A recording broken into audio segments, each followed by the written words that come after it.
हाँ मेरे प्यारे बच्चों, अब तक की हम लोग 100 सीरीज के अंदर हेलो एल्केन चैप्टर के कुछ पॉइंट्स प्रिपरेशन मेथड्स तक हम लोग पहुंच चुके थे। कल की क्लास में मैंने आपको अल्कोहल से कैसे अल्काइल हैलाइड बनाते हैं वो मैंने आपको कल की क्लास में सिखाया था। आज हम लोग उसी सीरीज में आगे चल रहे हैं और हम लोग आज पता करेंगे कि अगर एल्कीन हमारे पास में हो और एल्केन से हेलो एल्केन कैसे बनाएंगे। अगर एल्केन कोई दे रखा हो उससे हेलो एल्केन कैसे बनाएंगे। तो एल्केन का क्लोरीनेशन होता है वो सनलाइट के प्रेजेंस में होता है। एल्केन का जो क्लोरीनेशन होता है वो सनलाइट के प्रेजेंस में होता है। तो जैसे मेरे पास ये एल्केन है, कोई मैंने अगर एल्केन ले लिया, अगर मैं एल्केन की बात कर रहा हूं और मेरे पास कोई एल्केन है, जैसे मैं सपोज करूं मैंने ये एल्केन लिखा, अगर मैं इस एल्केन की बात करूं, एक मिनट, ये मेरे पास कोई एल्केन है, जैसे मेरे पास ब्यूटेन है, ये इस ब्यूटेन का मुझे कहा जाए कि क्लोरीनीकरण करो, मतलब क्लोरीनेशन कराओ। अगर इस ब्यूटेन का मैं क्लोरीनेशन करा रहा हूं तो ऐसी कंडीशन में क्या होगा कि मैं ये देखना है मुझे कि कहां कहां से मैं H हटाकर और कहां कहां Cl जोड़ सकता हूं। तो क्या मैं इस वाले कार्बन का हाइड्रोजन हटाकर क्या Cl जोड़ सकता हूं? तो आप बोलेंगे हाँ। क्या इस वाले का हटाकर H जोड़ सकता हूं, Cl जोड़ सकता हूं? हाँ है ना। इन दोनों कार्बन के H हटाकर मैं Cl जोड़ सकता हूं। तो इसका मतलब मेरी पॉसिबिलिटी ओनली 2 आइसोमर्स बनाने की है। तो अगर मैं इसका क्लोरीनेशन कर रहा हूं सनलाइट के प्रेजेंस में, तो मेरे पास 2 टाइप के कंपाउंड बनेंगे। एक तो मेरे पास बनेगा 1 क्लोरोब्यूटेन और दूसरा मेरे पास बनेगा 2 क्लोरोब्यूटेन। एक तो मेरे पास बनेगा 1 क्लोरोब्यूटेन और एक मेरे पास बनेगा 2 क्लोरोब्यूटेन प्लस HCl। ये सनलाइट के प्रेजेंस में होती है, फ्री रेडिकल मैकेनिज्म से रिएक्शन कंप्लीट होगी। ये हमारे पास में एक मेथड हमने हेलो एल्केन बनाने का एक और मेथड हमने पढ़ लिया, समझ लिया। आगे बात करते हैं। आगे कह रहे हैं एल्कीन से कैसे बनाओगे। फ्रॉम एल्कीन, एल्कीन से बनाने के लिए आपको मार्कोनिकॉफ को याद करना पड़ेगा। एल्कीन से बनाने के लिए आपको मार्कोनिकॉफ को याद करना पड़ेगा। मार्कोनिकॉफ क्या कहता है? मार्कोनिकॉफ हमें कहता है कि अगर मेरे पास कोई एल्कीन है, जैसे मैंने लिखा RCH डबल बॉन्ड CH2, ये मेरे पास कोई एल्कीन है, इस एल्कीन पर मैं HX का अटैक कराऊं तो अकॉर्डिंग टू मार्कोनिकॉफ लॉ हमें यह कहता है कि X वहां जाकर जुड़ता है जहां पर नंबर ऑफ हाइड्रोजन कम होते हैं। तो अब जरा चेक करें नंबर ऑफ हाइड्रोजन कम कहां है, यहां पे कि यहां पे। तो हेलोजन आपका यहां पे आ जाएगा और H आपका यहां पे आ जाएगा। इसके रिजल्टेंट हमारे पास में सेकेंडरी हैलाइड बन जाता है। अगर यही रिएक्शन सेम, मैं यही की ये रिएक्शन सेम HBr से कराऊं और यही के सेम रिएक्शन में HBr से करा दूं और मैंने सपोज करो पेरोक्साइड की प्रेजेंस ले ली, ये सेम रिएक्शन में करा रहा हूं HBr से और पेरोक्साइड की प्रेजेंस करा दूं, तो इसको हम लोग खराश इफेक्ट कहते हैं। खराश इफेक्ट बोलो या एंटी मार्कोनिकॉफ लॉ बोलो, बात एक ही है। तो मेरे पास जो प्रोडक्ट बनेगा वो प्राइमरी अल्काइल हैलाइड में बन जाएगा। तो क्या RCH2 CH2X या Br, ये मेरे पास प्रोडक्ट बनेगा। ये मेरे पास मार्कोनिकॉफ के एंटी मार्कोनिकॉफ के लॉ के अकॉर्डिंग है। ऊपर वाले जो मैंने किया ये मार्कोनिकॉफ के लॉ के अकॉर्डिंग है। तो ये जो रिएक्शन है, 2 रिएक्शन हमारे मार्कोनिकॉफ और एंटी मार्कोनिकॉफ के लॉ के अकॉर्डिंग होता है। एल्किन पे जब भी हम लोग अटैक कराएंगे HX का तो आपके पास में मार्कोनिकॉफ लॉ के अकॉर्डिंग होगा, और अगर पेरोक्साइड की प्रेजेंस है तो रिएक्शन एंटी मार्कोनिकॉफ के लॉ के अकॉर्डिंग होगी। चलिए आगे बात करते हैं। यही बात इन्होंने समझाई है, ठीक है। अब ये कह रहे हैं कि एडिशन ऑफ हेलोजेंस। अब ये एडिशन ऑफ हेलोजन क्या समझा रहे हैं? ये कह रहे हैं कि अगर आप एडिशन ऑफ हेलोजन का मतलब क्या कह रहे हैं कि अगर हम लोग, अगर ये कह रहे हैं कि अगर सपोज करो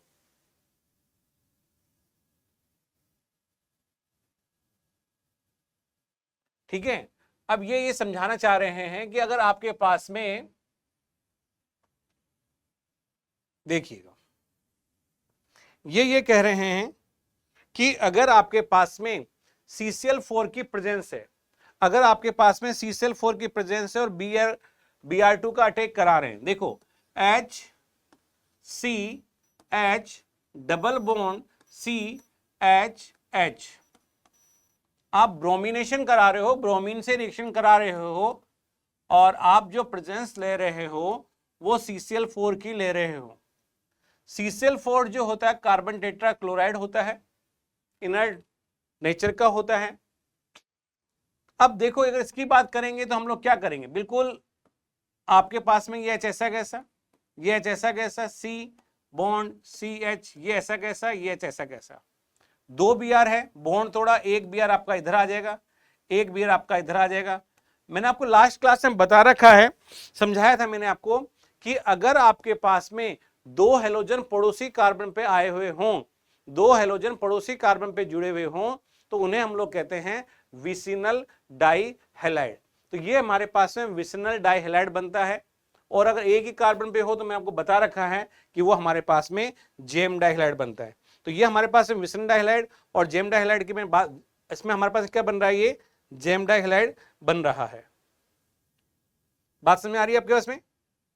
आगे ये रिएक्शन जो बता रहे हैं, समझा रहे हैं आपको, ये रिएक्शन बता रहे हैं फिंकलस्टाइन रिएक्शन, जिसको हम लोग बोलते हैं फिंकलस्टाइन रिएक्शन बोलिएगा, या आप बोल सकते हो कि ये जो रिएक्शन है आपके पास में ये हैलोजन एक्सचेंज है। कि आपके पास इसमें चेक करो, देखो आपका ऑलरेडी हैलोजन एक्सचेंज रिएक्शन की अगर बात करेंगे हम लोग, तो हैलोजन एक्सचेंज में आपका ऑलरेडी हैलाइड है। अब आप इस हैलाइड को हटाकर दूसरा हैलाइड लगाने की कोशिश कर रहे हो, तो हैलोजन ने हैलोजन को हटाया है, इसलिए ये हैलोजन एक्सचेंज रिएक्शन कहला रही है। तो हैलोजन एक्सचेंज रिएक्शन में अगर हम बात करेंगे, तो अगर मेरे पास में RCl है और RCl की रिएक्शन मैं NaI से करा रहा हूं, RCl की रिएक्शन मैं NaI से करा रहा हूं, अगर मैं RCl की रिएक्शन NaI से करा रहा हूं तो क्या होगा, अब मेरे पास पहले से ही I है और मैंने एक और जोड़ दिया, ठीक है, ध्यान रखना आयनिक कंपाउंड, ठीक है। तो अपन ने क्या किया, ये R और I बन गया प्लस NaCl हो गया।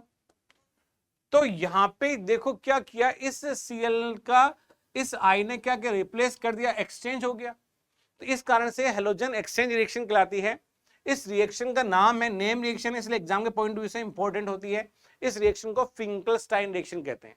कौन सी रिएक्शन बोलते हैं, फिंकलस्टाइन रिएक्शन बोलते हैं।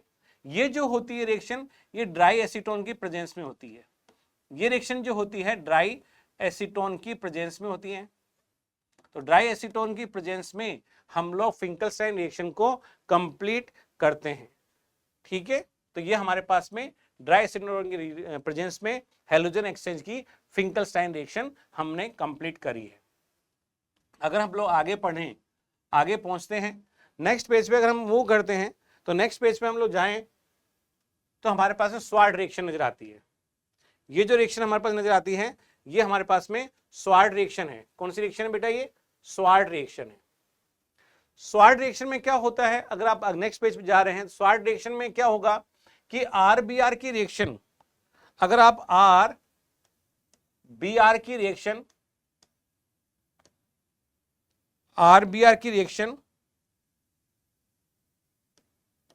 AgF से करा रहे हो, AgF से करा रहे हो, तो आपके पास में क्या होगा, ये F यहां से हटेगा, इसकी जगह पर Br आ जाएगा, हैलोजन का एक्सचेंज हो रहा है।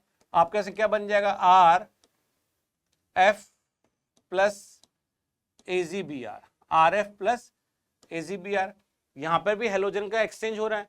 तो ये आपके पास में हैलोजन एक्सचेंज रिएक्शन कहला रही है, ठीक है। इस रिएक्शन का नाम जो होता है स्वार्ट रिएक्शन है। इस रिएक्शन का नाम जो है, इस रिएक्शन हम लोग बोलते हैं स्वार्ट रिएक्शन। इस रिएक्शन हम लोग कौन सी रिएक्शन बोलते हैं, स्वार्ट रिएक्शन बोलते हैं। अब स्वार्ट, SWART, स्वार्ट रिएक्शन बोलते हैं इसको। ये भी हैलोजन एक्सचेंज रिएक्शन है। तो ये अपन ने अभी हैलोजन एक्सचेंज रिएक्शन करी है, स्वार्ट रिएक्शन। ये हमारे पास में हेलो एल्केन बनाने के जो जो तरीके हो सकते थे वो एनसीईआरटी में जो थे वो हमने कर लिए।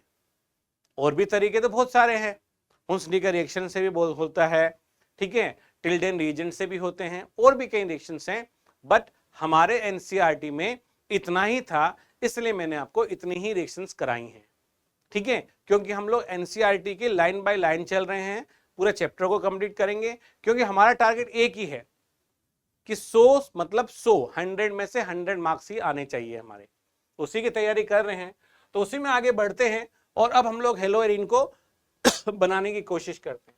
देखो हेलो एरिन में ये बोल रहे हैं, हेलो एरिन बनाने के लिए from hydrocarbons by electrophilic substitution reaction.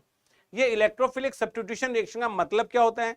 Electrophilic substitution का रिएक्शन का मतलब होता है कि कोई इलेक्ट्रोफाइल हटे, उसकी जगह दूसरा कोई इलेक्ट्रोफाइल आकर अगर जुड़ रहा है, इलेक्ट्रोफाइल हटकर उसकी जगह पर कोई दूसरा इलेक्ट्रोफाइल आकर जुड़ रहा है, तो इस रिएक्शन को हम लोग इलेक्ट्रोफिलिक सब्स्टिट्यूशन रिएक्शन कहते हैं। अब इसमें होगा क्या, जैसे आपके पास में ये मेरे पास टोलुइन है, ये मेरे पास क्या है? टोलुइन है। ये मैंने टोलुइन बनाया है, यहां मैंने टोलुइन लिखा है।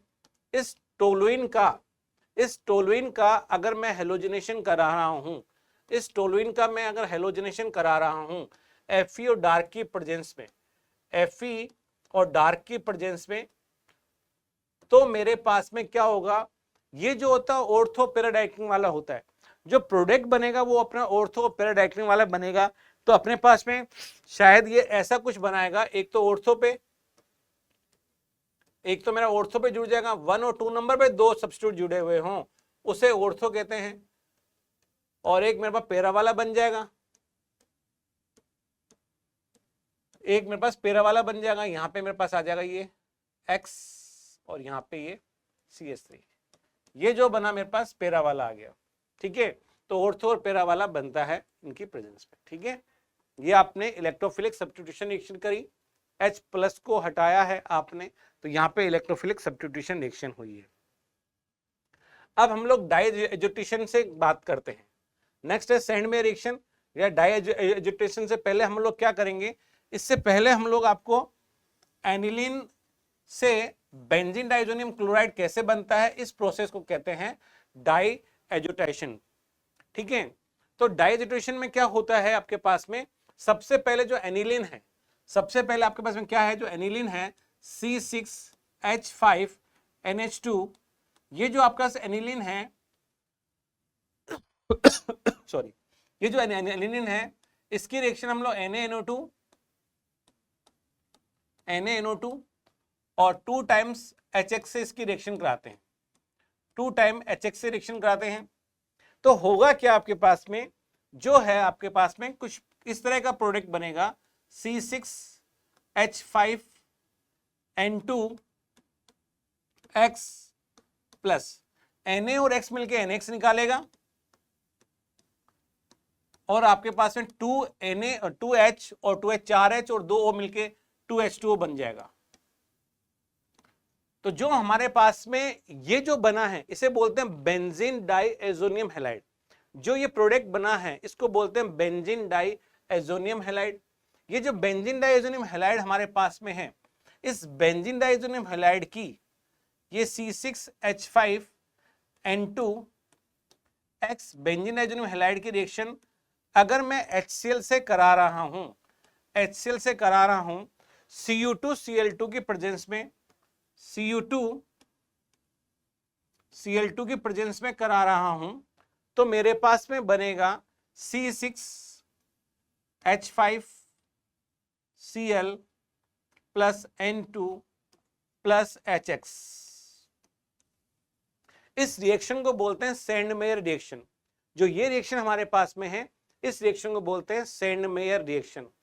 और अगर आपने सपोज करो आपने यहां पे जो है इसकी जगह पर Cl की जगह पर Br ले लिया, आपने Cl की जगह पर Br ले लिया, तो आपके पास में जो प्रोडक्ट बनेगा वो आपके पास में बनेगा Cu2Br2 की प्रेजेंस ली जाएगी ऐसी कंडीशन में, तो आपके पास में बनेगा C6H5Br plus N2 plus HX।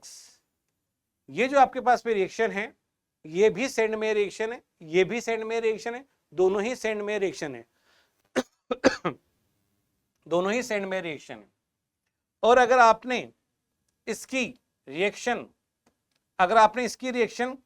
KI से करा दी, पोटेशियम आयोडाइड से करा दी, तो आपके पास में बनेगा C6H5I plus N2 plus KX। ये आपके पास में पोटेशियम आयोडाइड आयोडोबेंजीन बनाने का प्रोसेस है। इस पेज पे जितनी भी रिएक्शन थी, जो रिएक्शन थी, सेंडमेयर रिएक्शन, स्वार्ट रिएक्शन, और हमने यहाँ पे किया टॉलुइन का हेलोजिनेशन, ये तीनों रिएक्शन हमने सब कुछ सारी रिएक्शन हमने कंप्लीट करी हैं। तो आई होप आपको इस पन्ने की जितनी भी रिएक्शन है समझ में आ गई होंगी। अब हम लोग नेक्स्ट पेज पे मूव करते हैं। तो नेक्स्ट पेज पे हमारे पास में कोई रिएक्शन नहीं है। Preparation methods of halo alkane, hello Erin हमारे पास में खत्म हो चुके हैं। अब हमारे पास में जो चल रहे हैं इसकी फिजिकल प्रॉपर्टीज है। इसकी फिजिकल प्रॉपर्टीज की अगर बात करेंगे तो इसके पास में हमारे पास में फिजिकल प्रॉपर्टीज है। ये कह रहे हैं एल्काइल हैलाइड जो होते हैं वो कलरलेस होते हैं। एल्काइल हैलाइड जो होते हैं वो कलरलेस होते हैं।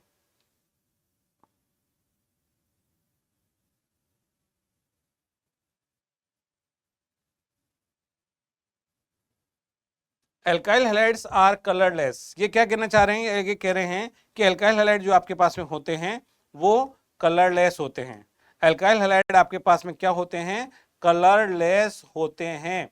व्हेन प्योर फॉर्म, जब ये प्योर फॉर्म में होते हैं तो ये कलरलेस होते हैं। बट इनको अगर लाइट में ले जाएंगे, एक्सपोज टू लाइट, तो ये फिर आपके पास में कलरफुल हो जाते हैं। तो फिर ये क्या हो जाते हैं? आपके पास में कलरफुल हो जाते हैं। बात समझ में आ रही होगी आपको यहां तक। आगे अगर बात करें तो ये करेंगे मेल्टिंग पॉइंट, बॉइलिंग पॉइंट की बात करेंगे। तो मेल्टिंग पॉइंट और बॉइलिंग पॉइंट का अगर हम लोग कंसेप्ट देखें, तो मेल्टिंग पॉइंट और बॉइलिंग पॉइंट में अगर हम लोग का कंसेप्ट देखें तो ये क्या समझाना चाह रहे हैं वो देखते हैं हम लोग। मेल्टिंग पॉइंट और बॉइलिंग पॉइंट में क्या होता है कि ये कह रहे हैं कि भाई जनरली क्या है कि अगर हम लोग methyl chloride, methyl bromide, methyl iodide की अगर बात करें तो रूम टेम्परेचर पे गैसेस होते हैं। ठीक है, ये क्या होता है? रूम टेम्परेचर पे क्या है? गैसेस है। रूम टेम्परेचर पे क्या है? ये गैसेस है। ठीक है, हायर मेंबर जो होंगे वो लिक्विड फॉर्म से होते हुए सॉलिड फॉर्म में पहुंच जाते हैं, लिक्विड फॉर्म से होते हुए सॉलिड फॉर्म में पहुंच जाते हैं। और इनका बॉइलिंग पॉइंट जनरली क्या होता है? ज्यादा होता है। क्यों? क्योंकि ये पोलर नेचर के होते हैं। क्यों होता है जनरली ज्यादा? क्यों होता है? क्योंकि पोलर नेचर के होते हैं। ठीक है, इनमें एक इंटरेक्शन, इंटरमोलिकुलर फोर्स वर्क करता है जिसे हम लोग बोलते हैं डाइपोल डाइपोल इंटरेक्शन। डाइपोल मैंने पहले कल की लास्ट क्लास में बताया था। डाइपोल इंटरेक्शन जो इनके बीच में होता है उसके कारण में बताया था। डाइपोल मतलब ये दो पोल डेवलप होना किसी भी पोलर मॉलिक्यूल में, उसे डाइपोल डाइपोल इंटरेक्शन कहते हैं। तो ये कह रहे हैं, फिर ये बता रहे हैं अगर आपके पास में बॉइलिंग पॉइंट की बात करेंगे तो जैसे जैसे मोलर मास बढ़ाओगे वैसे वैसे बॉइलिंग पॉइंट बढ़ जाएगा। तो ये कह रहे हैं RI का सबसे ज्यादा होता है, RBr का थोड़ा कम होता है, RCl का कम और RF का सबसे कम होता है। ठीक है, क्योंकि I का जो है फॉर्म जो आपके पास में जब आप अप्स टू डाउन आते हो तो फिजिकल स्टेट चेंज हो जाती है। तो आयोडीन जो है सॉलिड फॉर्म में होता है, इसलिए इसका बॉइलिंग पॉइंट सबसे ज्यादा, ब्रोमीन लिक्विड में, और फिर गैस, इसलिए ऑब्वियसली उसका बॉइलिंग पॉइंट कम होगा। अगर दूसरी बात हम लोग बात करें, यहां पे ये जो समझाने की कोशिश कर रहे हैं, यहां पे ये समझा रहे हैं कि अगर आपके पास में इस वाले पॉइंट्स में ये समझाने की कोशिश कर रहे हैं कि जैसे जैसे अगर आपका ब्रांचेस बढ़ रही है, देखिए नंबर ऑफ कार्बन 1 2 3 4 1 2 3 4 1 2 3 4 सब में नंबर ऑफ कार्बन सेम है, सब में नंबर ऑफ कार्बन सेम है। बट यहां पे ये बोल रहे हैं कि यहां पे आपके पास साइड चेन जितनी ज्यादा होगी, किसी के अंदर साइड चेन जितनी ज्यादा होगी बॉइलिंग पॉइंट उतना ही कम होगा। साइड चेन बढ़ाते जाओ, साइड चेन बढ़ाते जाओ, बॉइलिंग पॉइंट कम करते जाओ। इसका मतलब साइड चेन अगर बढ़ जाएगी, ठीक है, साइड चेन अगर बढ़ जाएगी तो आपका बॉइलिंग पॉइंट क्या हो जाएगा? कम हो जाएगा। बीपी क्या हो जाएगा? कम हो जाएगा। साइड चेन बढ़ाने पर बॉइलिंग पॉइंट कम हो जाता है, ध्यान रखना। ठीक है, आगे फिर अगर हम नेक्स्ट पेज पे अगर मूव करते हैं तो नेक्स्ट पेज में हमारे पास में ये बॉइलिंग पॉइंट का सीक्वेंस ऑर्डर रखा है। यहाँ पे ऑर्थो है, ये मेटा है, ये पेरा है। ठीक है, चलिए ओम, इसको हम लोग इस तरह से भी याद करते हैं, ओम प्रकाश मीणा के हिसाब से भी याद करेंगे इसको। ठीक है, फिर उसके बाद में हम लोग बात करते हैं डेंसिटी की। तो डेंसिटी आप सिंपल सी बात है, जैसे जैसे मोलर मास बढ़ाओगे वैसे डेंसिटी बढ़ जाएगी। मोलर मास बढ़ाने पर डेंसिटी भी क्या हो जाती है, बढ़ जाती है। सोल्युबिलिटी की बात करें तो स्लाइटली सोल्यूबल है वाटर में, क्योंकि पोलर नेचर है, स्लाइटली सोल्यूबल है वाटर में। बट अगर आप इसको मतलब इसके ऑर्गेनिक सॉल्वेंट में डिसोल्व करोगे तो ऑर्गेनिक सॉल्वेंट में इजीली डिसोल्व हो जाता है। ठीक है, ये चीज ध्यान रखेंगे। इसके बाद हम लोग चलते हैं आगे, मूव करते हैं केमिकल रिएक्शंस पे। आगे हम लोग मूव करते हैं केमिकल रिएक्शंस पे। अब केमिकल रिएक्शंस में 3 टाइप की केमिकल रिएक्शन आपके पास मिलेगी। इसमें 3 टाइप की केमिकल रिएक्शन आपके पास मिलेगी। एक तो आपके पास मिलेगी न्यूक्लियोफिलिक सब्स्टिट्यूशन रिएक्शन, एक elimination reaction, nucleophilic substitution reaction और एक एलिमिनेशन रिएक्शन, और एक आपके पास रिएक्शन विथ मेटल। ठीक है, अपने पास 3 रिएक्शन मिलेंगे। एक आपके पास मिलेगी न्यूक्लियोफिलिक सब्स्टिट्यूशन रिएक्शन, एक एलिमिनेशन रिएक्शन और रिएक्शन विथ मेटल। तीनों रिएक्शन में क्या है समझते हैं तीनों रिएक्शंस को। न्यूक्लियोफिलिक सब्स्टिट्यूशन रिएक्शन का मतलब क्या है? न्यूक्लियोफिलिक सब्स्टिट्यूशन रिएक्शन का मतलब होता है कि कोई भी न्यूक्लियोफाइल आके जुड़े और न्यूक्लियोफाइल ही हटे। न्यूक्लियोफाइल का जुड़ना और न्यूक्लियोफाइल का हटना जो रिएक्शंस है, इन रिएक्शंस को हम लोग बोलते हैं न्यूक्लियोफिलिक सब्स्टिट्यूशन रिएक्शन। जो वीक न्यूक्लियोफाइल होगा वो आपके पास में हटेगा, स्ट्रॉन्ग न्यूक्लियोफाइल आके जुड़ेगा। इस रिएक्शन को न्यूक्लियोफिलिक सब्स्टिट्यूशन रिएक्शन कहते हैं। आपको एक एग्जांपल से समझाता हूं इस चीज को। जैसे मेरे पास लिखा हुआ है आरसीएल, जैसे मेरे पास लिखा हुआ आरसीएल, इस आरसीएल की अगर मैं रिएक्शन, इस आरसीएल की मैं रिएक्शन अगर सपोज करो एक्वस केओएच से करा रहा हूं, एक्वस केओएच से अगर मैं करा रहा हूं, तो मेरे पास क्या बनेगा? मेरे पास ऐसी कंडीशन में जो प्रोडक्ट बनेगा, मेरे पास ऐसी कंडीशन में जो प्रोडक्ट बनेगा वो शायद मेरे पास ऐसा कुछ बनेगा, ROH plus KCl, ROH plus KCl बन रहा है। तो यहां पे मैंने क्या किया, Cl को हटाया है और OH को हटाया है, और Cl को हटाया और OH को जोड़ा है। तो Cl पे चार्ज क्या है? माइनस चार्ज है। OH पे चार्ज क्या है? माइनस चार्ज है। तो माइनस वाला माइनस वाले को हटा रहा है। जब भी कभी माइनस वाला माइनस वाले को हटाता है, इसका मतलब न्यूक्लियोफिलिक सब्स्टिट्यूशन रिएक्शन है। Nucleophilic substitution reaction. और न्यूक्लियोफिलिक सब्स्टिट्यूशन रिएक्शन जो होती हैं वो 2 टाइप की होती हैं।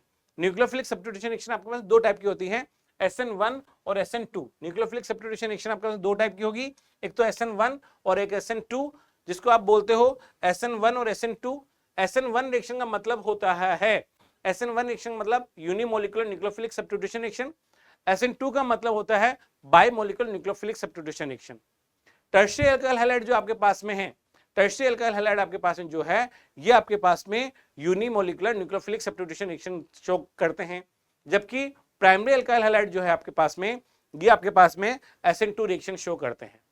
इसके बाद में डिटेल आगे आएंगी तो बताऊंगा। अभी इन रिएक्शंस को कुछ करते हैं। तो नेक्स्ट पेज पे आई थिंक यही है, एक बार 160 है, यस, नेक्स्ट पेज पे यही अपने पास में है। अब इस रिएक्शन को, इन रिएक्शंस को कुछ करते हैं। न्यूक्लियोफिलिक सब्स्टिट्यूशन रिएक्शन के कुछ एग्जांपल लिख रखे हैं इन्होंने, इनको हम लोग समझने की कोशिश करते हैं। देखो यहाँ पे जो ये समझा रहे हैं, यहाँ पे जो ये समझा रहे हैं, इसकी ही मैं बात कर रहा हूं कि यहाँ पे देखो, ये न्यूक्लियोफाइल कोई आपके पास में, जैसे ये कोई अल्काइल हैलाइड है, ये अल्काइल हैलाइड इन्होंने बनाया। इस अल्काइल हैलाइड पर मैं किसी न्यूक्लियोफाइल का अटैक करा रहा हूं, NU माइनस मतलब कोई न्यूक्लियोफाइल है, इसका अटैक करा रहा हूं, तो मेरे पास में ये जो बन रहा है ये कुछ इस तरह का बन गया, NU और C प्लस X माइनस हमारा बाहर निकल के चला गया। जब भी ऐसा रिएक्शन हो रहा है, मतलब प्लस वाला माइनस वाला जुड़ रहा है, माइनस वाला हट रहा है, तो न्यूक्लियोफिलिक सब्स्टिट्यूशन रिएक्शन हो रही है। इन्होंने टेबल में समझा रखी है, मैं इन्हीं रिएक्शंस को आपको करके बता रहा हूं, कैसे होती है समझने की कोशिश कीजिएगा। देखिए बेटा, जैसे मेरे पास ये है RX, अगर मैं RX की रिएक्शन एक्वस KOH से करा रहा हूं, तो मेरे पास KOH ले लो या NaOH ले लो, बात एक ही है। कराऊंगा तो मेरे पास ROH बनता है। ROH को आपको पता है एल्काइल अल्कोहल बोलते हैं, प्लस KX। जरा चेक कीजिएगा, यहाँ पे भी माइनस वाला हट रहा है, माइनस वाला जुड़ रहा है, तो इसका मतलब ये आपके पास में न्यूक्लियोफिलिक सब्स्टिट्यूशन रिएक्शन है। आप वाटर से कराओगे तो भी बात यही है कि अगर RX की रिएक्शन अगर मैं वाटर से करा रहा हूं HOH से, तो भी मेरे पास ऐसा ही कुछ बन रहा है, ROH प्लस HX। और अगर मैंने सपोज करो अल्काइल हैलाइड की रिएक्शन अगर मैंने NaOR से कराई, सोडियम एल्कोक्साइड से कराई, तो मेरे पास क्या होगा, NaOR से कराने पे मेरे पास क्या हो जाएगा, R OR बनेगा प्लस NaX निकल जाएगा हमारे पास में। और इसी टाइप से अगर सपोज करो मैंने RX की रिएक्शन NaI से कराई है, ड्राई एसीटोन के प्रेजेंस में, पता है अभी पहले करके आए थे हम लोग फिंगरसाइन रिएक्शन, तो मेरे पास बन रहा है RI प्लस NaX। इसी टाइप से मेरे पास अगर RX की रिएक्शन कह रहे हैं अमोनिया से कराओ, HNH2 अमोनिया होता है, इससे कराएंगे तो हमारे पास बनता है RNH2 प्लस HX, ठीक है। और अगर मैं सेकेंडरी एमीन ले रहा हूं, ये सारी रिएक्शन आपको देख लीजिएगा एक बार, इन्होंने टेबल फॉर्म में बता रखी है, मैंने रिएक्शन करके बताई आपको, यहां पे इन्होंने टेबल के फॉर्म में बता रखा है, मैंने रिएक्शन करके बता रहा हूं। आप सारी रिएक्शंस को आराम से पोज करके देखो, समझो कैसे क्या हो रहा है, कुछ भी नहीं करना, बस माइनस वाली चीज को हटाना, माइनस वाली चीज जोड़नी है, एक्स हटता रहेगा सब में, उसकी जगह पर OH OR I NH2 आके जुड़ता रहेगा।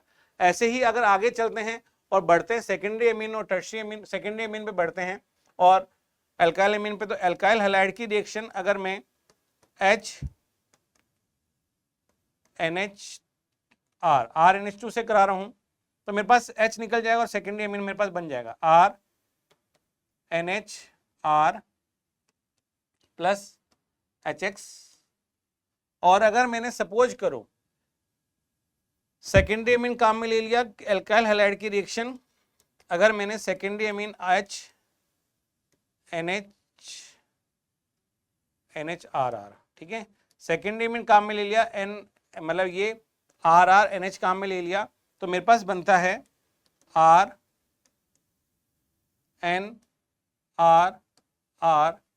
प्लस HX, टर्शियरी एमीन बनता है, ठीक है। अमोनिया से प्राइमरी एमीन, प्राइमरी एमीन से सेकेंडरी एमीन और सेकेंडरी एमीन से टर्शियरी एमीन बनता है। ये न्यूक्लियोफिलिक सब्स्टिट्यूशन रिएक्शंस थी आपके पास में। अब थोड़ी सी बात एक ध्यान से समझिएगा, ये नोट कर लीजिएगा एक बार, आप नोट कर कीजिए, ठीक है। अब इनमें जो चीज आपको समझने वाली चीज है, अब थोड़ा सा दिमाग से समझेंगे। आपके पास में एक होता है एमीबाइडेंटेंट लिगेंड्स और एमीबाइडेंटेंट्स न्यूक्लियोफाइल। ये क्या चीज होती है?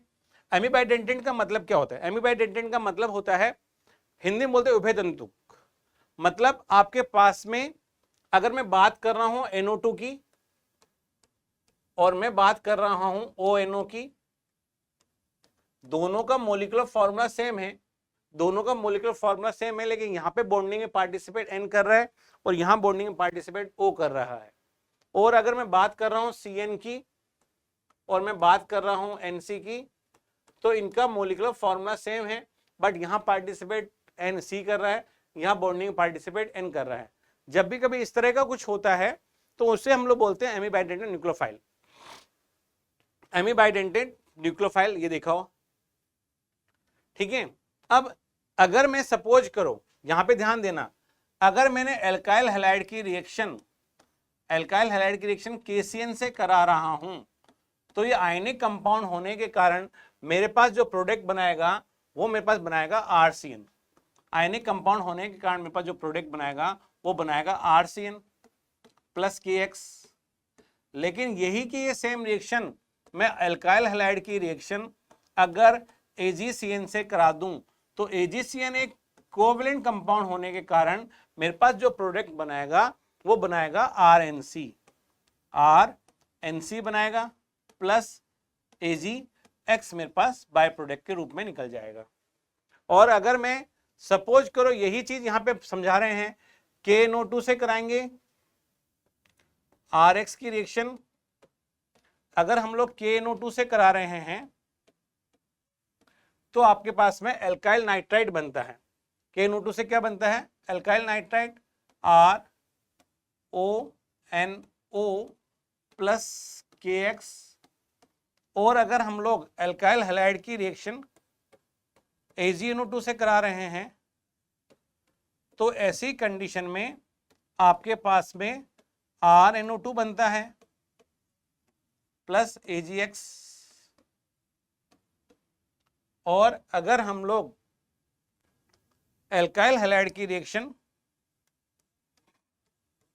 सिल्वर एल्केनोइड से करा रहे हैं AgOCOR सिल्वर एल्केनोइड से करा रहे हैं तो हमारे पास में बनता है ROCOR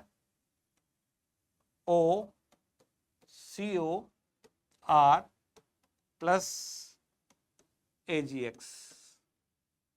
और अगर हमारे पास में कोई मेटल है, एल्काइल हैलाइड की रिएक्शन, दो एल्काइल हैलाइड की रिएक्शन दो सोडियम से करा रहे हैं ड्राई ईथर की प्रेजेंस में,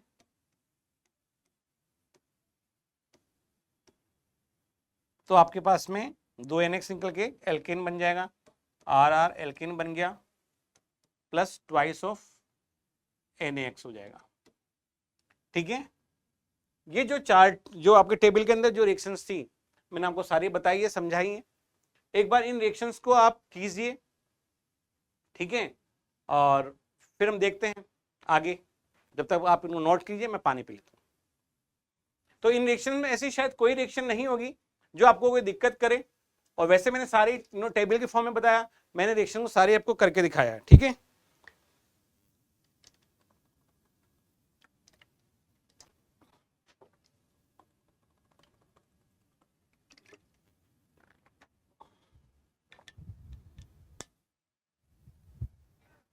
चलिए यहां तक अगर सब कुछ क्लियर हो गया हो तो आगे बढ़ते हैं। आगे बढ़ें और ये SN12 और SN1 और SN2 रिएक्शंस को समझाने के लिए बोल रहे हैं कि भाई SN1 रिएक्शन SN2 रिएक्शन समझाओ। समझा देते हैं भाई। SN1 रिएक्शन क्या होता है, SN2 रिएक्शन क्या होता है, इसको समझते हैं। SN2 रिएक्शन उन्होंने पहले बताई है, फिर SN1 समझाएंगे। चलो हम भी ऐसा ही करते हैं कि SN2 को पहले समझते हैं, फिर SN1 को समझ लेते हैं, कोई दिक्कत नहीं। मैंने भी कुछ देर पहले आपको बोला था कि जो प्राइमरी एल्काइल हैलाइड होता है, मैंने आपको कुछ देर पहले भी बोला था, जो आपके पास में प्राइमरी एल्काइल हैलाइड होता है ये आपके पास में SN2 रिएक्शन कहते हैं, करता है। SN2 मतलब बाइमोलिकुलर न्यूक्लियोफिलिक, बाइमोलिकुलर न्यूक्लियोफिलिक सब्स्टिट्यूशन रिएक्शन। ठीक है, नहीं लिखा कोई बात नहीं, ये लिखा हुआ है, bimolecular nucleophilic substitution reaction SN2 reaction की बात कर रहा है। ठीक है, अब देखो बाइमोलिकुलर का मतलब दो मोलिकुलर रिएक्टेंट के अगर पार्टिसिपेट कर रहे हैं, ऐसी कोई रिएक्शन जिसमें रिएक्टेंट के दो मोलिकुलर पार्टिसिपेट करते हैं, उस रिएक्शन को हम लोग बोलते हैं बाइमोलिकुलर न्यूक्लियोफिलिक सब्स्टिट्यूशन रिएक्शन। तो एक मोलिक्यूल तो मेरे पास ये रहा एल्काइल हैलाइड, और एक मोलिक्यूल मैंने यहां पे Nu- ले लिया, है ना। ठीक है, अब क्या हो गया, ये इस साइड तो जुड़ेगा नहीं क्योंकि ऑलरेडी माइनस से माइनस रिपल्शन होगा, तो इसके अपोजिट साइड से आके अटैक करता है, इससे अपोजिट साइड से आके अटैक करता है। तो आपके पास में जो प्रोडक्ट बनेगा वो ऐसा बनेगा, कुछ एक इंटरमीडिएट फॉर्म होगा NuRX, दोनों जुड़े हुए रहते हैं। इसे हम लोग ट्रांजिशन स्टेट बोलते हैं। इसे कौन सी स्टेट बोलते हैं, इसको हम लोग ट्रांजिशन स्टेट बोलते हैं। इस ट्रांजिशन स्टेट के बाद में क्या होता है, जो आपके ट्रांजिशन स्टेट इंटरमीडिएट बोलो या ट्रांजिशन स्टेट बोलो, ये अनस्टेबल होता है, ये टूट जाता है, ब्रेक हो जाता है, तो आपके पास में RNU तो बन जाता है, प्रोडक्ट तो क्या बन जाएगा, RNU तो प्रोडक्ट बन जाएगा, और आपके पास में क्या होगा, X- निकल के बाहर चला जाएगा। ठीक है, इस टाइप की जो रिएक्शन की बात कर रहे हैं हम लोग, ये आपके पास में SN2 रिएक्शन कंप्लीट होती है। ये पूरी पूरी एक स्टेप में होती है। इसके एक स्टेप में ही क्या होता है, वीक न्यूक्लियोफाइल तो हटता है, स्ट्रॉन्ग न्यूक्लियोफाइल आके जुड़ता है। स्ट्रॉन्ग न्यूक्लियोफाइल वीक न्यूक्लियोफाइल के अपोजिट साइड से, स्ट्रॉन्ग न्यूक्लियोफाइल जो है वीक न्यूक्लियोफाइल के अपोजिट साइड से आके अटैक करके इसमें जोड़ता है। ये रिएक्शन हम लोग इसमें समझने की कोशिश करी हमने। ये SN2 रिएक्शन है, इसकी मोलिकुलरिटी 2 है, ऑर्डर ऑफ रिएक्शन भी 2 ही होगा, इसका ध्यान रखिएगा। ठीक है, आगे अगर हम बात करते हैं, नेक्स्ट पेज पे मूव करते हैं, तो नेक्स्ट पेज पे ये इसका कैरल कार्बन के बारे में बता रहा है, इन्वर्जन ऑफ कॉन्फ़िगरेशन वगैरह। ठीक है, ये थ्योरी और थ्योरेटिकल वाला पार्ट है, इसको बाद में देखते हैं थोड़ा सा। ठीक है, उसके बाद में देखो, अब ये SN1 रिएक्शन समझा रहे हैं, उसको हम लोग समझने की कोशिश करते हैं। SN1 रिएक्शन को समझने की कोशिश करते हैं। SN1 रिएक्शन का मतलब होता है unimolecular nucleophilic substitution reaction. Unimolecular क्यों बोल रहे हैं? क्योंकि इसमें जो है रिएक्टेंट का एक ही मोलिक्यूल पार्टिसिपेट करेगा। ये रिएक्शन 2 स्टेप में कंप्लीट होगी। देखिएगा क्या होता है, कैसे है। टर्शियरी अल्काइल हैलाइड शो करेगा यूनिमोलिकुलर सब्स्टिट्यूशन रिएक्शन की अगर बात करें तो यूनिमोलिकुलर न्यूक्लियोफिलिक सब्स्टिट्यूशन रिएक्शन में ये जो रिएक्शन है ये आपके पास में 2 स्टेप में कंप्लीट होगी। फर्स्ट स्टेप में क्या होगा कि जैसे टर्शियरी अल्काइल हैलाइड है, आपने लिखा ये टर्शियरी अल्काइल हैलाइड है, ये जो टर्शियरी अल्काइल हैलाइड है आपके पास में, ये टर्शियरी अल्काइल हैलाइड जो है फर्स्ट स्टेप में धीरे धीरे स्लो स्टेप से में है ये, तो ये क्या करेगा, टर्शियरी कार्बोकेटाइन फॉर्म करेगा, R टर्शियरी कार्बोकेटाइन फॉर्म करेगा और X माइनस आपके पास में निकल जाएगा। फर्स्ट स्टेप में टर्शियरी कार्बोकेटाइन निकलेगा और जो किसी भी रिएक्शन की जो स्लो स्टेप होती है वही रेट डिटरमिनेशन स्टेप होती है। ध्यान रखना, किसी भी रिएक्शन की जो स्लो स्टेप होती है वही रेट डिटरमिनेशन स्टेप होती है। तो इस रिएक्शन की यही रेट डिटरमिनेशन स्टेप है। इसकी मोलिकुलरिटी कितनी है? इसकी मोलिकुलरिटी 1 है। ऑर्डर ऑफ रिएक्शन भी क्या है इसका? 1 है। ध्यान रखना, इसकी मोलिकुलरिटी भी 1 है, ऑर्डर ऑफ रिएक्शन भी 1 है और ये 2 स्टेप में कंप्लीट होती है। फर्स्ट स्टेप में टर्शियरी कार्बोकेटाइन फॉर्म हो रहा है। जो ये टर्शियरी कार्बोकेटाइन आपका फॉर्म हुआ है, फर्स्ट स्टेप में जो टर्शियरी कार्बोकेटाइन आपका फॉर्म हुआ है, ये सेकंड स्टेप में क्या करेगा, किसी भी स्ट्रॉन्ग न्यूक्लियोफाइल को ढूंढेगा और स्ट्रॉन्ग न्यूक्लियोफाइल को ढूंढकर अपना लास्ट प्रोडक्ट बना देगा। स्ट्रॉन्ग न्यूक्लियोफाइल जैसे मैंने OH- मान लिया, ये यहाँ पे जुड़ेगा और आपका पास में सेकंड स्टेप में क्या फास्ट होती है। और फास्ट स्टेप जो होती है उससे हम लोग रेट डिटरमाइन को नहीं कर सकते, स्लो स्टेप से हम रेट को डिटरमाइन कर सकते हैं। तो ये फास्ट स्टेप है आपके पास में और आपके पास में टर्शियरी कार्बोकेटाइन इस तरह से ये फॉर्म हो जाता, सॉरी ये आपके पास में फाइनल प्रोडक्ट बन जाता है। 2 स्टेप होंगी। फर्स्ट स्टेप में टर्शियरी कार्बोकेटाइन फॉर्म हो रहा है, सेकंड स्टेप में आपके पास में ये जो फाइनल प्रोडक्ट बन गया। ये रिएक्शन 2 स्टेप में हुई और इसमें जो है आपके पास में जो है टर्शियरी अल्काइल हैलाइड जो है ये रिएक्शन शो करता है। अगर इसका ऑर्डर की बात करें, रिएक्टिविटी ऑर्डर की, तो टर्शियरी सबसे पहले, फिर सेकेंडरी और फिर प्राइमरी। और अगर हम लोग SN2 की बात करेंगे तो प्राइमरी सबसे पहले, फिर सेकेंडरी और फिर टर्शियरी होता है। ठीक है, अब आगे बढ़ें। ये ऑर्डर की बात मैंने बताई आपको, ये ऑर्डर जो है ऑर्डर का सीक्वेंस बता रखा है। ठीक है, आप मेरी पिछली क्लासेस देखें, वहां मैंने आपको ये बता रखा है ये किस तरह से क्या रेजोनेंस स्ट्रक्चर किस तरह समझाने की कोशिश करते हैं। एलाइलिक वाला रिएक्टिविटी बता रहा है, ये वो चीज मैं आपको अपनी क्लासेस में पिछली क्लासेस में बता चुका हूं। तो वहां पे आराम से देखिए, समझिए किस तरह क्या समझा रखा है। ये SN1 SN2 का ऑर्डर मैंने आपको बता दिया, अभी वही इन्होंने नेक्स्ट पेज पे बता रखा है। इसके बाद में अगर हम बात करते हैं, कुछ थ्योरेटिकल पोर्शन है, कुछ थ्योरेटिकल पोर्शन की बात कर रहे हैं। ये तो थ्योरेटिकल पोर्शन में क्या बताने की कोशिश कर रहे हैं कि ऑप्टिकल एक्टिव क्या होता है, ये क्या चीज है, कायरल कार्बन क्या है, ये सब चीजें बता रखी हैं।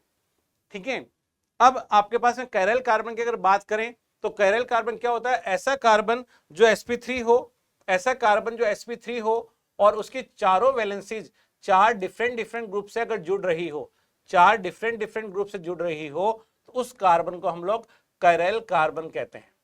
उस कार्बन को हम लोग क्या बोलते हैं, कायरल कार्बन कहते हैं। उस कार्बन को कायरल कार्बन कहते हैं। और वो कुछ वर्ड्स है जैसे मोलिकुलर एसिमेट्रिक, क्लैरिटी और ये आपके इनोनिशोमर। इनोनिशोमर क्या होता है, जैसे इसको अगर आप मिरर में देखेंगे तो इसका मिरर इमेज अगर आप बनाएंगे तो इसका मिरर इमेज ऐसे बनेंगे, X C E और यहां पे क्या आ जाएगा D और ये क्या आ जाएगा आपका A। इसको उठा के इस पे रखेंगे, इसको देखो यूं उठाकर यूं रखना, तो यूं उठा के रख दिया तो नहीं होगा, यूं उठा के यूं रखोगे तो इसके ऊपर नहीं आएगा ये। तो जब कोई मिरर इमेज अपने मोलिकुलर अपने मिरर इमेज पर सुपर इंपोज नहीं होता, इसका मतलब वो ऑप्टिकल एक्टिव कंपाउंड है। तो ये जो है ऑप्टिकल एक्टिव है और जो ऑप्टिकल एक्टिव है यही आपका क्लैरिटी वाला है। ठीक है, इन दोनों को आपस में इनोनिशोमर कहते हैं। ये जो आपस में दोनों चीजें हैं इसको हम लोग इनोनिशोमर कहते हैं। थ्योरेटिकल पार्ट है इसलिए थोड़ा सा इसको आराम से फास्ट मूव कर रहा हूं मैं। तो इन दोनों को आपस में हम लोग क्या बोल रहे हैं, इनोनिशोमर कह रहे हैं। ठीक है, एक बार आप पढ़िएगा, पढ़ने के बाद में कोई डाउट होगा तो वो मैं क्लास में डिस्कस कर लूंगा, बेफिक्र रहिएगा। ठीक है, अभी आप आराम से इसको समझिए, घर जाके इसको पढ़ना इसको और फिर आपको पूरा अच्छे से समझ में आ जाएगा क्या चीज है ये। ठीक है, इनोनिशियोमर के बारे में मैंने आपको बता चुका क्या चीज है, कैसे है। अगर हम लोग बात करें इसके बाद में, इन्होंने कहा किरलिटी मैंने बता दिया, कायरल मॉलिक्यूल मैंने बता दिया, अकेरल मतलब जो, जैसे ये अगर आपकी बात करें कि अगर आपके पास में अगर एक कार्बन भी है, उसके दोनों तरफ कोई भी दो सेम ग्रुप है, जैसे यहाँ पे CH3 लगा दिया, यहाँ पे CH3 लगा दिया, ठीक है, यहाँ पे H लगा दिया, यहाँ पे OH लगा दिया, तो यहाँ पे दो एल्काइल ग्रुप सेम आ रहे हैं, इसलिए ये अकेरल कार्बन आ गया। ये कार्बन जो आपके पास में अकेरल कार्बन आ गया, तो इसको अगर मैं बात करूंगा तो अकेरल कार्बन है, ध्यान रखिएगा ये। ठीक है, ये अपने मिरर में से सुपर इम्पोज हो जाता है, इसलिए ये ऑप्टिकल आइसोमर शो नहीं करता। तो ये थ्योरेटिकल पार्ट है। ठीक है, इसके बाद में ये बता दिया, ये हो गया। रेसमाइजेशन और रेसमिक मिक्सचर क्या होता है, इसको भी डिस्कस कर लेते हैं। अगर आपके पास में दो मॉलिक्यूल है, अगर आपके पास दो मॉलिक्यूल है और दोनों आपस में एक दूसरे की मिरर इमेज है, ठीक है, दोनों आपस में एक दूसरे की मिरर, जैसे इस मॉलिक्यूल को आप चेक करिए एक बार,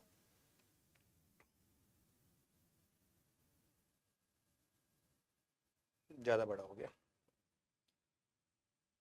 इस मॉलिक्यूल को देखिए आप, ये दोनों आपस में एक दूसरे के मिरर इमेज है, ये दोनों आपस में एक दूसरे क्या है, मिरर इमेज है। और मिरर इमेज होने के कारण अगर मैं, ये दोनों आपस में एक दूसरे के क्या है, मिरर इमेज है, ये दोनों आपस में एक दूसरे क्या है, मिरर इमेज है, ये आपस में इनोनिशियोमर है, आपस में एक दूसरे पे सुपर इम्पोज भी नहीं हो रहे। अब मैंने क्या किया, बीकर लिया, उस बीकर में ये बीकर में मैंने क्या किया, 50% मैंने इसका पार्ट ले लिया, 50% मैंने इसका पार्ट ले लिया, दोनों का इक्वल पार्ट लेकर जो मैं मिक्सचर फॉर्म कर रहा हूं, उस मिक्सचर को हम लोग क्या बोल रहे हैं, रेसिमिक मिक्सचर कहते हैं। तो आपके पास जो इनोनिशियोमर होता है, इनोनिशियोमर्स के 50% दोनों की इक्वल क्वांटिटी लेकर जो आपके पास में बनता है, मतलब जो भी कंपाउंड, जो भी मिक्सचर बनता है, उस मिक्सचर को हम लोग रेसिमिक मिक्सचर कह रहे हैं। ठीक है, इनोनिशियोमर्स की मैं बात कर चुका आपके पास में, और कुछ रेसिमिक मिक्सचर क्या होता है मैं ये भी बता चुका आपको मैं। ठीक है, रेसमाइजेशन प्रोसेस को रेसमाइजेशन कहते हैं। और आगे अगर बात करेंगे तो ये आपके पास रिटेंशन और आपके पास में इन्वर्जन, रिटेंशन और रेसमाइजेशन, ये चेक कीजिएगा, इसको भी थोड़ा समझा देता हूं मैं आपको।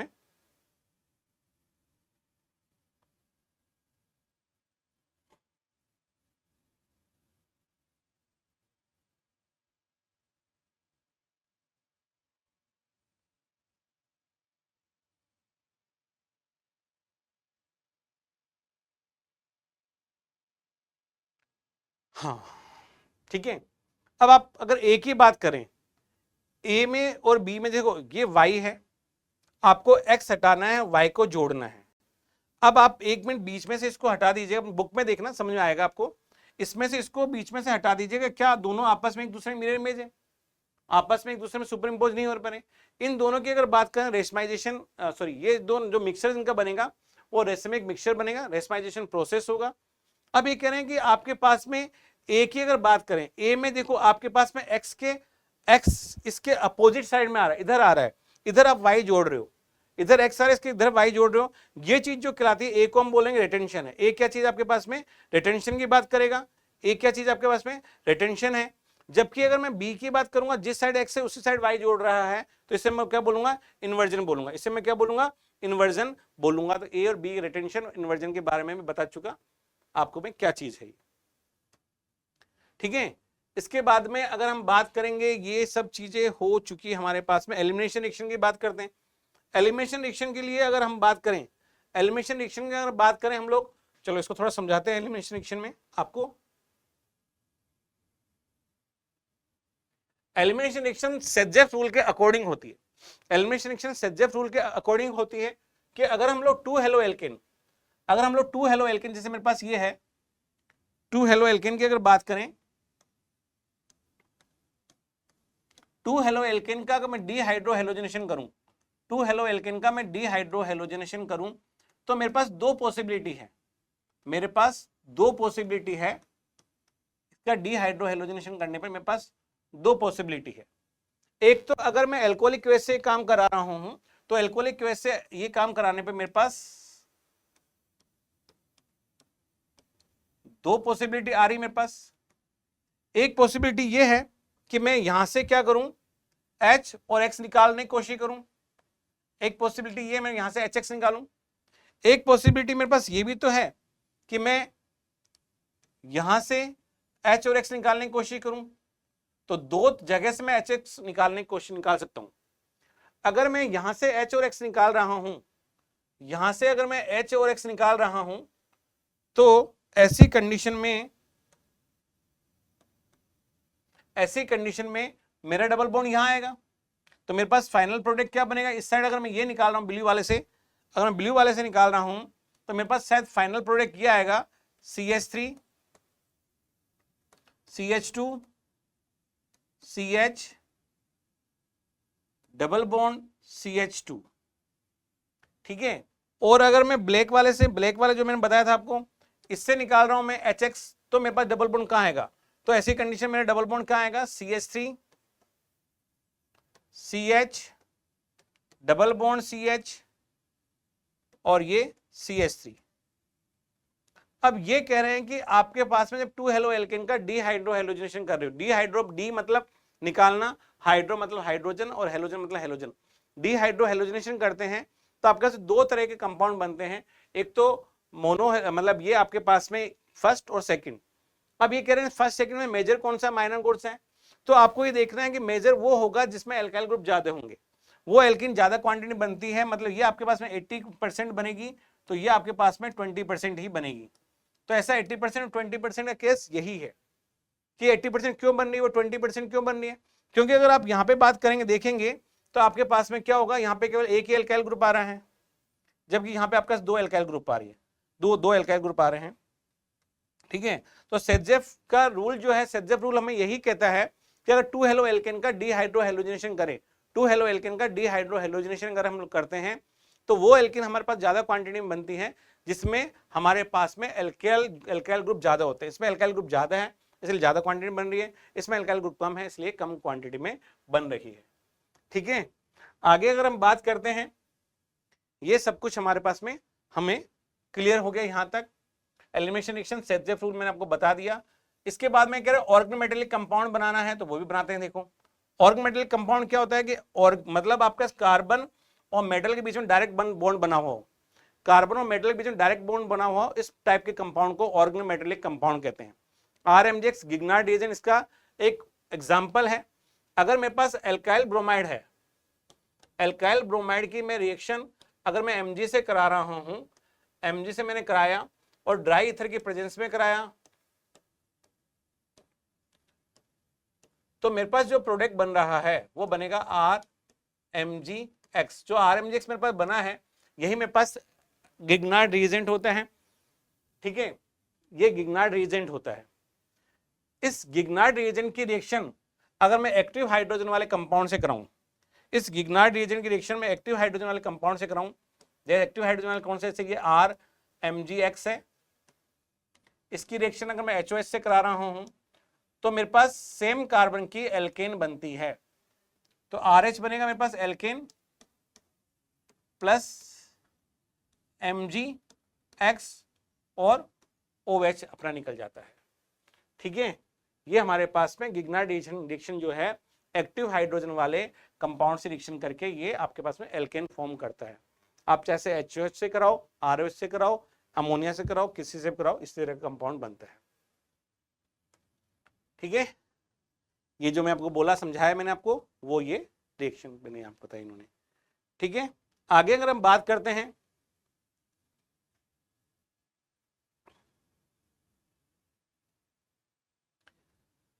वुड्स रिएक्शन में पहले बता चुका। वुड्स रिएक्शन क्या होती है कि अगर आप एल्काइल हैलाइड की रिएक्शन, अगर आपने एल्काइल हैलाइड की रिएक्शन RX एल्काइल हैलाइड की रिएक्शन अगर आप सोडियम से करा रहे हैं, 2Na सोडियम से करा रहे हैं ड्राई ईथर के प्रेजेंस में, ड्राई ईथर के प्रेजेंस में अगर आप करा रहे हैं तो आपके पास में क्या बनता है, RR एल्केन बनता है, प्लस आपके पास में ट्वाइस ऑफ NX बनता है।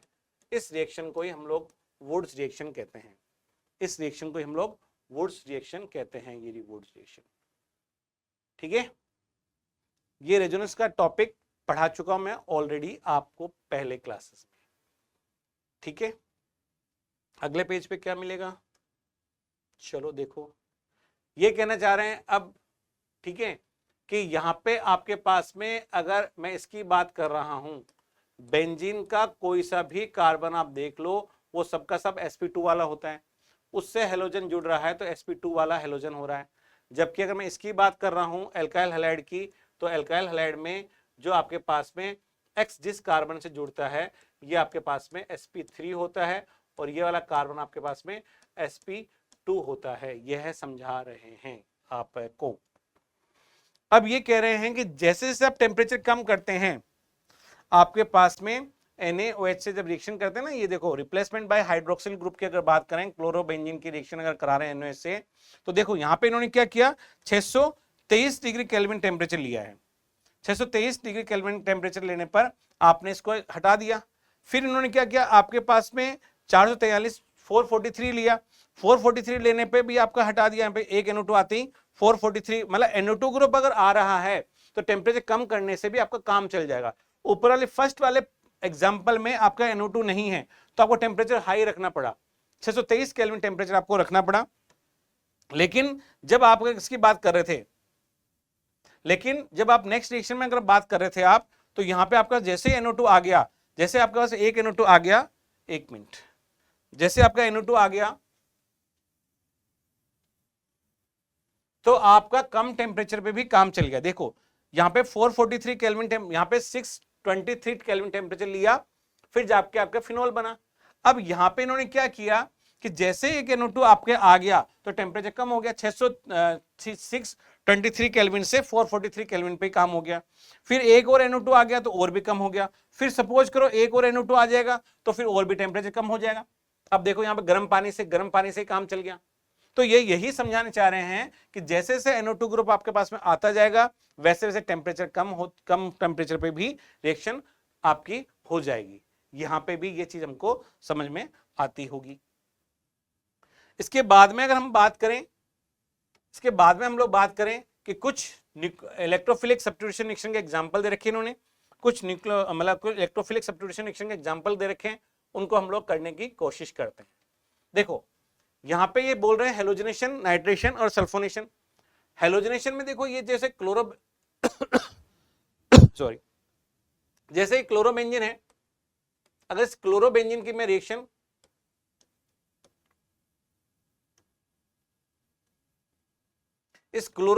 रिएक्शन अगर सपोज करो क्लोरीन से एनहाइड्रस AlCl3 के प्रेजेंस में करा रहा हूं, ठीक है, सॉरी एनहाइड्रस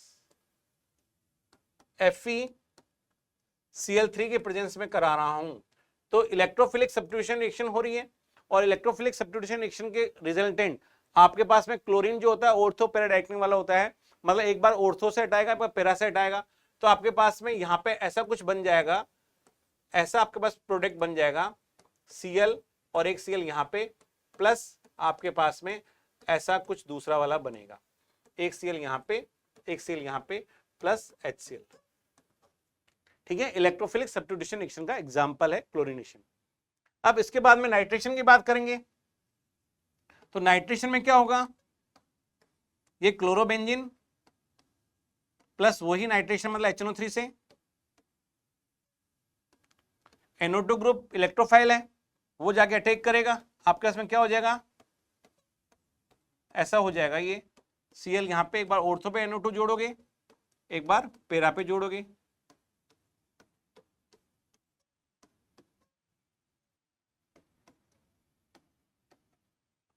ठीक है। उसके बाद सल्फोनेशन की बात करेंगे, ठीक है, कंसंट्रेटेड H2SO4 की प्रेजेंस में हो गया रिएक्शन। फिर उसके बाद में अगर आप सल्फोनेशन की बात करेंगे, सल्फो ग्रुप जुड़ेगा, तो आपका क्लोरोबेंजीन है, ये इस क्लोरोबेंजीन का सल्फोनेशन कर रहे हैं, मतलब सल्फ्यूरिक एसिड से रिएक्शन करा रहे हैं, सल्फ्यूरिक एसिड को H2SO4 SO3H, इसमें जो आपके पास में इलेक्ट्रोफाइल है वो अटैक करेगा, तो आपका ऐसा कुछ बन जाएगा product Cl SO3H plus Cl SO3H, right. ये आपके पास में सल्फोनेशन की रिएक्शन कंप्लीट होती है। उसके बाद में फ्रीडल-क्राफ्ट रिएक्शन बता रहे हैं। फ्रीडल-क्राफ्ट रिएक्शन में एसिटाइलेशन और एल्काइलेशन दो रिएक्शन बता रखी है। फ्रीडल-क्राफ्ट रिएक्शन में एसिटाइलेशन और एल्काइलेशन दोनों रिएक्शन कंप्लीट करते हैं। देखो बेटा, ये आपके पास में ये है क्लोरोबेंजीन, प्लस आपने इसकी रिएक्शन करा दी CH3 Cl से, प्लस एनहाइड्रस AlCl3 की प्रेजेंस है।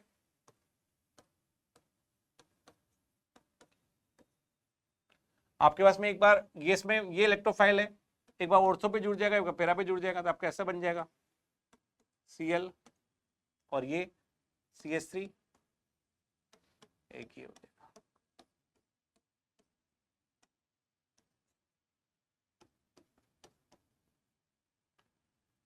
एसिटाइलेशन करेंगे,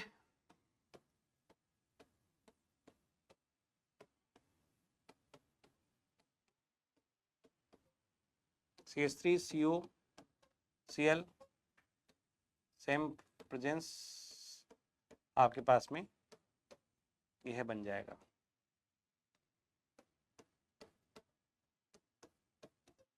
ऑर्थो पे यहाँ पे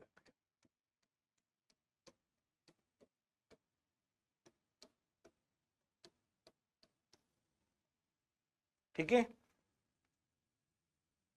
तो इस तरह से अपन ने ये आपका फिटिंग रिएक्शन और वुड्स फिटिंग रिएक्शन ये भी बता देता हूं आपको मैं, फिटिंग और वुड्स फिटिंग रिएक्शन भी बता देता हूं आपको मैं, दोनों में क्या डिफरेंस है भाई। अभी कुछ देर पहले अपने वुड्स रिएक्शन की थी, वुड्स रिएक्शन में दोनों एल्काइल ग्रुप लिए थे।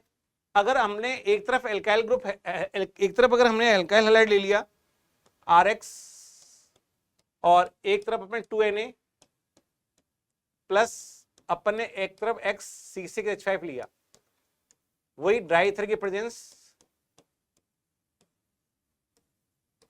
तो आपके पास बनता है RC6H5 plus twice of NX। ये आपके पास में जो है वुड्स फिटिंग, दोनों अलग अलग होंगे तो वुड्स फिटिंग। अगर दोनों ही सेम है, यहां पे भी आप एराइल ग्रुप ले लो, C6H5Cl plus 2Na plus Cl C6H5, दोनों ही अगर आपने एराइल ग्रुप ले लिए, वही ड्राई ईथर की प्रेजेंस, तो इस रिएक्शन को ड्राई ईथर की प्रेजेंस, इस रिएक्शन को फिटिंग रिएक्शन क्या कहेंगे, C6H5 bond C6H5 plus twice of NaX। ठीक है, ये आपके पास में फिटिंग रिएक्शन है। ऊपर वाले वुड्स फिटिंग रिएक्शन वो मैंने आपको बता दी है। ठीक है, तो इस तरह से आपके पास में ये जो चैप्टर है इसमें आगे थ्योरेटिकल पार्ट है। ये बोल रहे हैं क्लोरोफॉर्म को कभी भी सनलाइट में नहीं रखते। क्लोरोफॉर्म को अगर आप सनलाइट में रखा तो ये फॉस्फिन गैस बनाता जो कि बहुत जहरीली गैस होती है। थ्योरेटिकल बस में ये चीज है कि बाकी और उसमें कुछ दम वाली चीज है नहीं, तो ये पढ़ लेना एक बार। थ्योरेटिकल चीजें आप क्लास में हम लोग डिस्कस कर सकते हैं। DDT का स्ट्रक्चर आता है एग्जाम में, तो ये DDT का स्ट्रक्चर बनाइएगा, समझिएगा, करिएगा कैसे DDT बनता है, इसको रिएक्शन के थ्रू बताऊंगा मैं आपको मैं। ठीक है, और इस तरह से हमने ये चैप्टर, इसके बाद में चैप्टर में देखें तो इस चैप्टर में कुछ भी नहीं है। ठीक है, खत्म हो गया चैप्टर अपना। ये चैप्टर नंबर 6 अपन ने खत्म कर लिया, समाप्त कर लिया। अब आपकी ड्यूटी बनती है कि घर पे इसको बैठकर आराम से line to line, word to word पढ़ें, समझें, और जो भी कोई प्रॉब्लम हो उसको मुझसे नेक्स्ट क्लास में पूछें। तो आपको आई होप ये चैप्टर समझ में आ गया होगा और अच्छे समझ में आ गया होगा। अगर आपको ये सीरीज में हम चल रहे हैं और इस सीरीज में चलते चलते हमको अब कुछ समझ में आ गया, अब हमारे पास में कोई दिक्कत नहीं है। इस चैप्टर में से कैसे भी क्वेश्चन आएंगे हम लोग कर लेंगे, और बाकी क्लास में आप डिस्कस करते रहिए इस चैप्टर से, लेकिन पढ़ना तो आपको थोड़ा बहुत पड़ेगा ही। तो मेरी मुलाकात खत्म। See you in next class with a new chapter of organic chemistry. हम लोग तब तक के लिए गुड बाय। हंसते रहो, खेलते रहो, मुस्कुराते रहो और इसी तरह पढ़ते रहो। ठीक है, मेरी मुलाकात खत्म। See you next class. Thank you very much बेटा।